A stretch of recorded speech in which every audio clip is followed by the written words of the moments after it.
Portuguese club FC পোর্তোর বিপক্ষে free kick থেকে করা লিওনেল মেসির গোলটি ছিল ক্যারিয়ারের ৬৮তম গোল। ইন্টার মায়ামির হয়ে এটি ছিল তার ৫০তম গোল।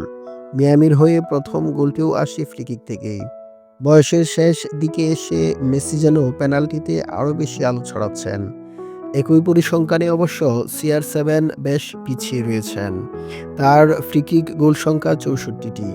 ফুটবল প্লাস এর আজকের ভিডিওতে লিও মেসি এবং ক্রিশ্চিয়ানো রোনালদোর ফ্রিকিক গোলের তুলনামূলক বিশ্লেষণ করার চেষ্টা করব। ২০১১ সালে লিও মেসি যখন বার্সায় ছিলেন তখন তার ফ্রিকিক গোল ছিল মাত্র ৪টি। আর্জেন্টিনা জাতীয় দল এবং বার্সার হয়ে ২০১৮ সালে মেসির ফ্রিকিক গোল সংখ্যা দাঁড়ায় ৩০টিতে। অর্থাৎ এই ৭ বছরে লিও মেসি গোল করেছেন ২৬টি। ২০১১ সালে পর্তুগাল এবং মাদ্রিদের হয়ে ক্রিশ্চিয়ানো রোনালদোর ফ্রিকিক গোলের সংখ্যা ছিল ৩০টি। তর্ক সাপেক্ষে সেরা এই ফুটবল গড এর ২০১৮ সালে ফ্রিকিক গোলের সংখ্যা ৫৩টি। অর্থাৎ ৭ বছরে CR7 এর গোল সংখ্যা ২৩টি।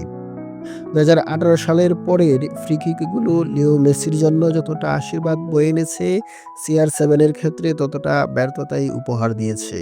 তবে ২০১৮ সালের পর পেনাল্টিতে CR7 লিও মেসি থেকে দ্বিগুণেরও বেশি গোল করেছেন, যা তার গোলের সংখ্যায় কেবল বৃদ্ধি করেছে।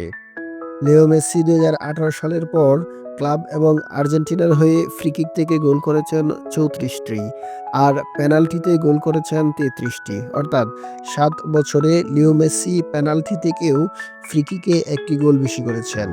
অপরদিকে পর্তুগিজ তারকা ক্রিশ্চিয়ানো রোনালদো ২০১৮ সালের পর থেকে এখন পর্যন্ত ফ্রিকিক গোল করেছেন মাত্র ১১টি, কিন্তু একই সময়ে পেনাল্টি থেকে গোল করেছেন ৭৬টি।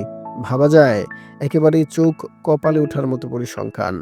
গত ৭ বছরে CR7 ফ্রিকিকের ৭ গুণ বেশি গোল করেছেন শুধু পেনাল্টি থেকে।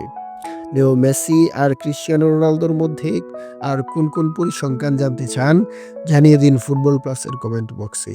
ফুটবল ভালোবাসুন, উপভোগ করুন সেরা সময়।